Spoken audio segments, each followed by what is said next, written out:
Dans cette vidéo, nous jetons un coup d'œil aux 10 plus grands massacres de l'histoire. Ces événements ont laissé une trace indélébile dans l'histoire de l'humanité, et leurs effets se font encore ressentir aujourd'hui. Bonjour les tortues et bienvenue dans cette nouvelle vidéo de Top Tortue. Comme toujours, n'oubliez pas de mettre un pouce vers le haut, de commenter et de partager. Ça aide la chaîne à se faire connaître. N'oubliez pas également de vous abonner et de cliquer sur la cloche pour être prévenu lorsque je sors une nouvelle vidéo. Aujourd'hui, nous allons nous pencher sur certains des événements les plus horribles de l'histoire de l'humanité. Ces massacres ont fait des milliers de victimes et ont choqué le monde entier. Alors attachez vos ceintures et préparez-vous à un voyage qui vous donnera froid dans le dos. 10. Le coup d'état d'Omar el-Béchir. Le premier génocide de ce classement affiche un score de 2,5 millions de morts. Son auteur est le Soudanais Omar el-Béchir, lorsqu'il était président en 1989.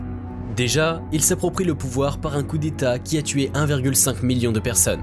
Ensuite, il y eut le conflit de Darfour en 2003. L'ancien homme d'État a eu un procès pour génocide, crime de guerre et crime contre l'humanité en 2019. 9. La purge de Turquie. La marche vers l'indépendance n'a pas été facile pour la Turquie. Cela a coûté 3 millions de morts que nous devons au général Enver Pacha, ministre de la guerre de l'Empire ottoman lors de la Première Guerre mondiale. Il était à la tête de l'armée turque pour chasser les Britanniques. Mais aussi, il a procédé à une grande purge raciste qui visait à tuer toutes les personnes d'origine étrangère. Des Amérindiens, des Assyriens, des Grecs ou encore des Libanais. 8. L'avènement de la dynastie Kim. Kim Jong-un, ce nom vous est sûrement familier. Aujourd'hui, il sème la terreur en Corée du Nord et n'hésite pas à tuer les personnes qui le gênent. Eh bien ça, ce n'est rien face à la cruauté de son grand-père, Kim Il-sung. C'est le père de la dynastie Kim et le président éternel des Nord-Coréens. C'est Joseph Staline qui le nomme à la tête du nouveau territoire en 1945. Et c'est le début d'un règne dictatorial qui va perdurer de père en fils. Il instaure un culte de personnalité dans son pays. Il est vénéré de tous, bien évidemment, car les opposants se font tuer par ordre du chef suprême. Il crée même une famine pour insuffler la dépendance chez les Nord-Coréens. Environ 2,5 millions de personnes meurent de faim. 7. Les massacres du Cambodge. À le regarder, il a l'air tellement gentil et tellement compatissant. Erreur. C'est un véritable psychopathe qui tue de sang-froid. Puis, tendance meurtrière et pouvoir forment un cocktail Molotov qui peut tuer jusqu'à 4 millions de personnes. Cette statistique, on le doit à Pol Pot, un dictateur qui a terrorisé le Cambodge et ses environs entre 1976 et 1979. C'était le premier ministre de ce pays asiatique. Pol Pot a choisi le régime communiste pour son mandat qui a été caractérisé par la famine, la répression et les exécutions. Il a ordonné le meurtre de 2,5 millions des opposants présumés cambodgiens. Mais il ne s'est pas contenté de son peuple. Il a aussi mené des guerres sanglantes contre le Vietnam. 6. Les crimes de guerre de Tojo Hideki. Tojo Hideki est un grand général de l'État japonais. Il était dans l'armée depuis son plus jeune âge. Officier exemplaire, il gravit rapidement les échelons. En 1937, il devient chef d'état-major et prend pour mission la conquête de la Chine. Il revient au pays 3 ans plus tard pour devenir secrétaire d'État, puis ministre de l'armée. En 1941, Tojo Hideki devient premier ministre sous Hirohito. C'est pendant la Seconde Guerre mondiale qu'il va révéler son tempérament sans scrupules. Il va provoquer plusieurs guerres qui vont entrer dans les annales. Par exemple, il peut revendiquer la guerre du Pacifique et le bombardement de Pearl Harbor. Il va ensuite faire l'objet d'un procès pour crime de guerre en 1946. À lui tout seul, il va entraîner la mort de 5 millions de personnes, dont des civils et des militaires. 5. Les mains coupées de Léopold II. Il est difficile de croire que notre voisin a un jour arbitré un génocide sans cœur. Pourtant, Léopold II a atteint la moitié de ce classement terrifiant. Il monte sur le trône en 1865 et dirige la Belgique d'une main de fer. C'est un roi tout à fait honorable pour les affaires et le développement de son pays. C'est dans les colonies qu'un visage inhumain se révèle. Léopold II reçoit le Congo comme colonie à titre personnel lors de la conférence de Berlin en 1885. Il y exploitait l'ivoire et le caoutchouc. Il employait des millions d'esclaves sous la surveillance d'hommes armés qui n'hésitaient pas à user de la violence. Mais Léopold II était un véritable gestionnaire.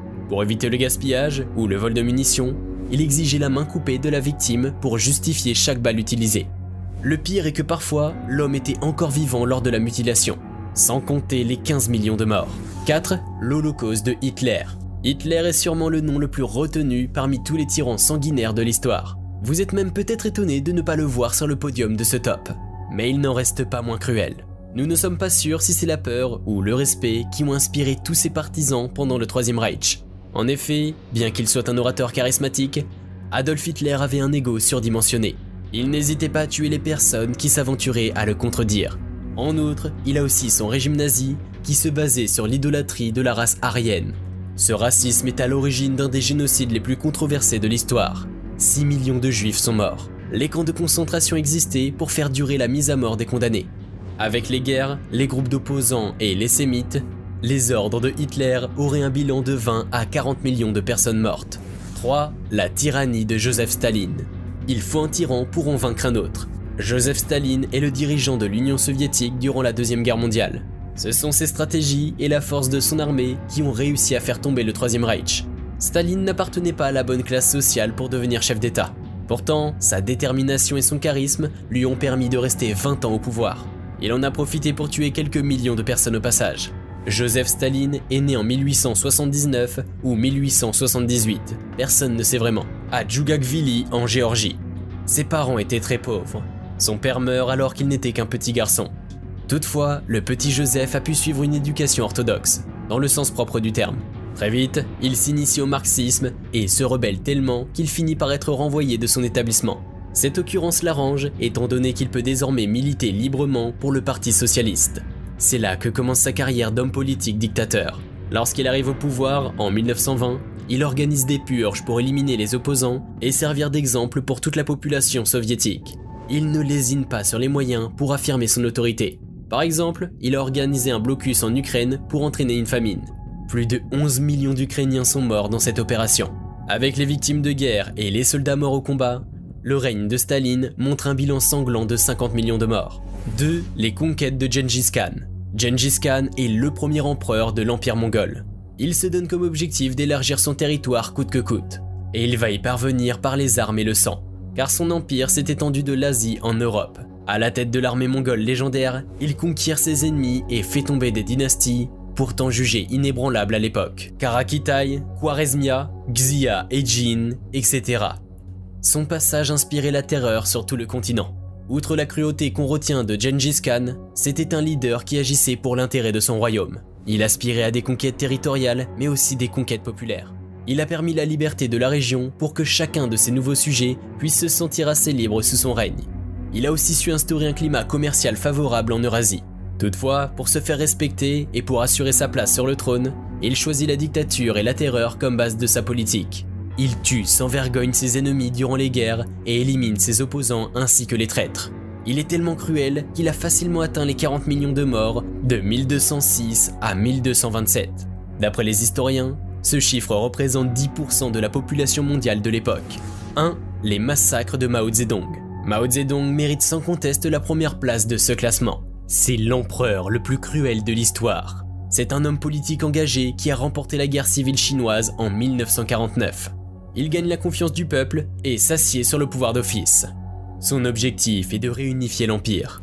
Au début de son mandat, il permet la liberté d'expression dans un cadre communiste. Mais les choses vont vite mal tourner. En 1958, il convertit la Chine au socialiste. Cette réforme est connue sous l'appellation du Grand Bond en avant.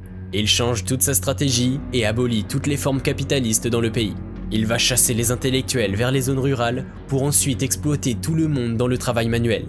Il organise des camps de travail, surveillés de très près par les gardes rouges. Ces derniers usent de la violence et de l'intimidation dans cette mission. Le régime de Mao Zedong vire vite à la dictature. Les opposants sont réduits au silence et à une forme d'esclavage moderne. S'ensuit une grande famine en 1958-1961 qui a causé la mort de 35 millions de personnes, sans compter les 20 millions d'autres tués sous ses ordres.